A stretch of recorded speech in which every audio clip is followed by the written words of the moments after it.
Hi everybody. It's been a minute, but I am back now that Samhain is almost here. We've got just over a week until October 31st, which is technically the beginning of Samhain. We'll get more into that. Of course, it's Halloween as well. We are still going to talk a bit more, at least a bit more, maybe a lot more, about cults, given current events and all the awful, awful things that have been going on, internationally especially. But for now, we are going to focus on the Wheel of the Year and the approach of Samhain. And for us on the pagan calendar, Samhain is arguably the most important of our high holy days. And this has been widely misrepresented, misunderstood. There's still vast seas of misinformation, largely propagated by evangelical fundamentalist types of Christianity. And I have some personal experience with that, unfortunately. So, hope you've all been having a blessed autumn so far. Of course, ever since the moment in time that is a perfect balance between light and dark, which is the autumnal equinox, ever since then, the balance between light and dark has been drawing down towards the darkness. And, fewer hours of daylight, more of the night. And so many people suffer some form of seasonal affective disorder, whether you've been diagnosed or not. A lot of people self-diagnose with that. And I think that is largely a societal thing. And instead of succumbing to this seasonal affective disorder, we can try and have a positive approach and embrace the long darkness as winter approaches. And I think part of the reason so many people struggle with seasonal affective disorder, SAD, is we do have an instinct as human beings, primates. We have an instinct toward a sort of semi-hibernation. And, we tend to get lethargic, and we eat a little bit more, we want to sleep more.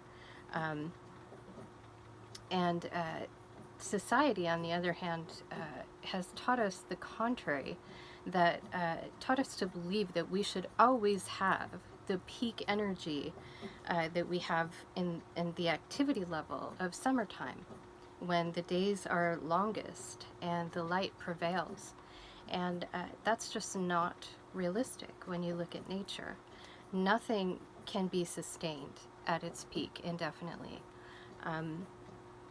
Certainly we see in the seasons, the cycles of the year and of day and night, we see that everything needs to cycle, and that includes human beings.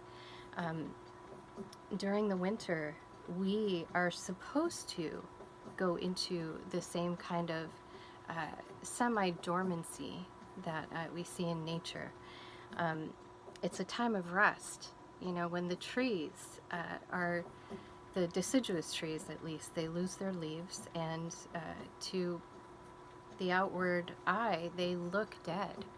But in fact, winter is a vital season for deciduous trees, of a season of growth in the roots, and they are getting deeper into the earth. They are getting more grounded, more stable in their foundation. And I believe that we can take that lesson as well and apply it to our lives. Don't dread the shorter days and the longer nights, but rather embrace it and see what gifts it has to offer, because there are many gifts associated with the less popular seasons. Winter is probably the least popular season. So, just finding my place. This is always an issue. And I have really benefited by realizing that the expectation that we always have peak energy and peak vitality, like in the summertime, that's just ridiculous, really. It's a time for introspection, for remembering our ancestors huddled around their hearths in the winter, dreaming shapes in the dancing flames, and praying that they would survive the winter's scarcity. The darkness encourages rest, and we desperately need in our society to reacquaint our bodies and our souls with truly resting. So on the pagan calendar, we have 8 holidays.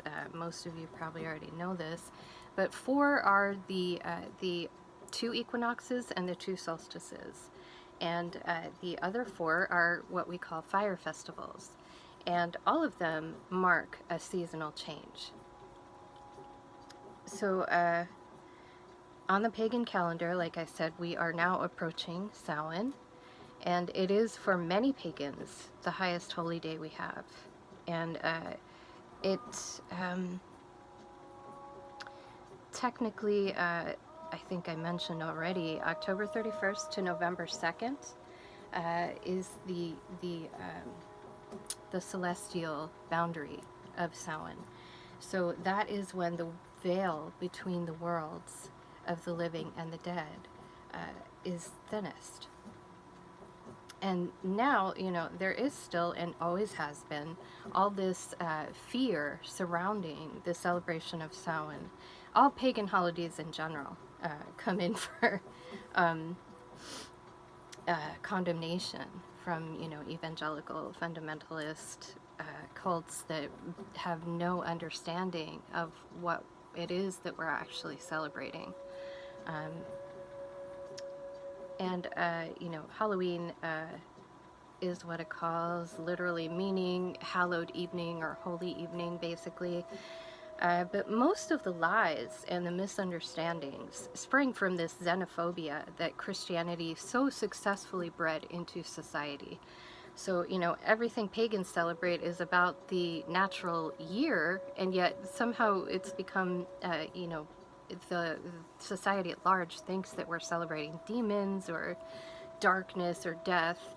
And Samhain especially comes in for being maligned in that sense, that even pagans ourselves often have some confusion still about the purpose and focus of Samhain.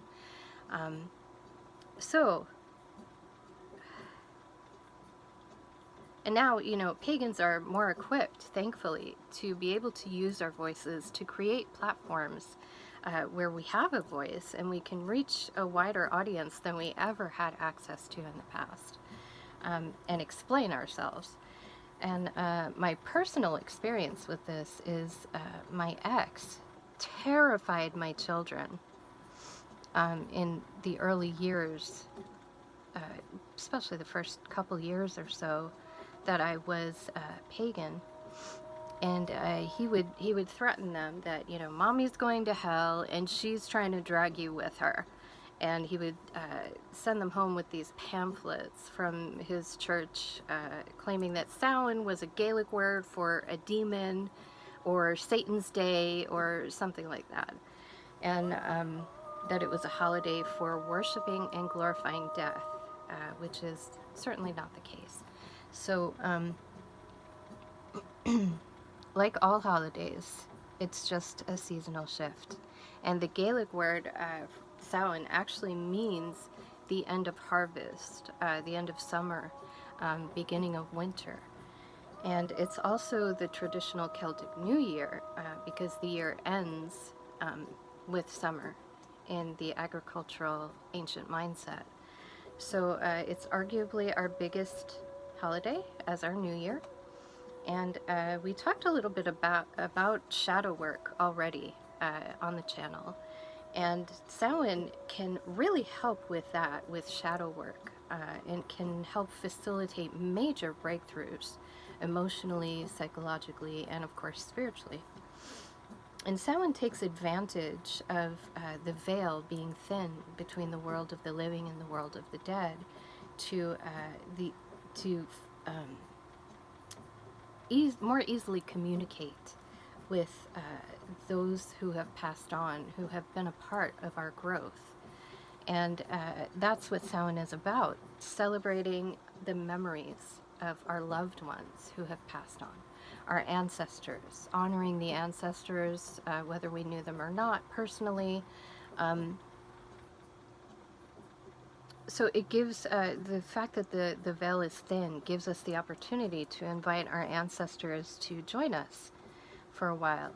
And in our Druid order, the ceremony includes a ritual meal of honey, bread, salt, and wine or mead. And so many cultures worldwide, by the way, have something approximating Samhain.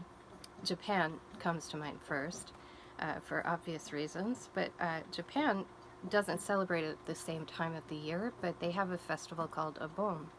And that is essentially the same thing, honoring the ancestors, communing with them as the veil is thinner, and lighting the way home for them so they can come and have some fellowship with us before they return. So that's, it's not only about our relatives of blood and bone, by the way. It certainly does include them, your actual blood ancestors, your lineage, but it's also to honor the ancestors of our souls, meaning those who have gone before us and marked our path with signposts, in a spiritual sense, emotionally, in any sense, actually. Anyone can be the ancestor of your soul if you've learned and grown from their example or their work in any way. It doesn't even have to be somebody you have any personal connection with. It can be a writer who died centuries ago. It can be your ancestor in this sense. My personal example that first sprang to mind was my third grade teacher, Mrs. Rubin. And she is someone that I honor at Samhain for her role in guiding me toward writing and creative writing specifically. But she was probably the first who recognized a gift in me for that and nurtured it. So anyone can qualify for honor at Samhain.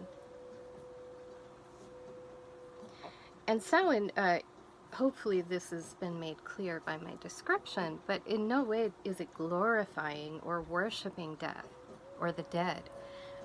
It's just honoring them. We already cherish their memories. We miss them.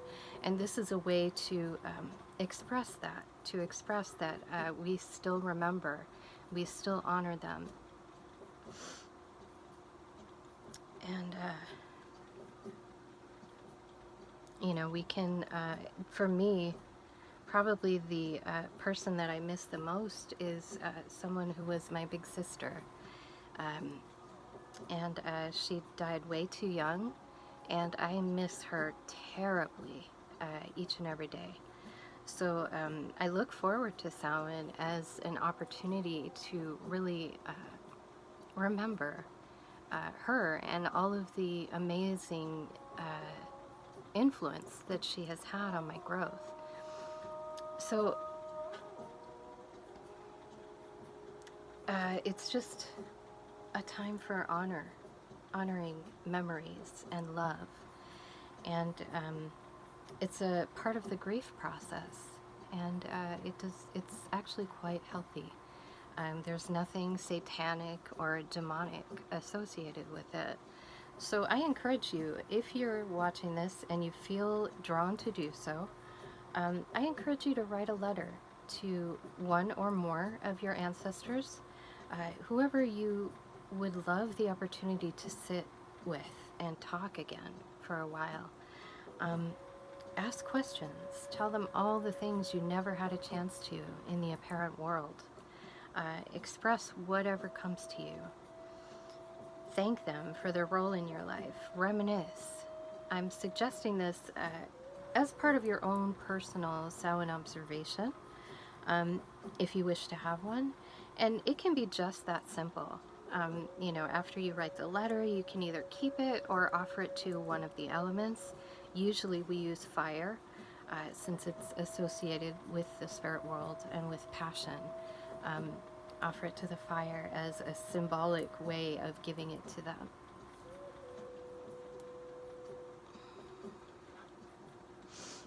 Sorry. I'm really having a hard time keeping up with the reading properly this time. So, in general, I'm continuing to post as the Awen guides me. I know I've been pretty absent. There's been a lot going on. But I will be holding some kind of Samhain observance, probably October 31st, the actual day, for those who are interested. And if you do write a letter, you can certainly bring it then if you choose to join. And it'll be something very, you know, simple and basic, just to equip you if you should choose to celebrate on your own in the future.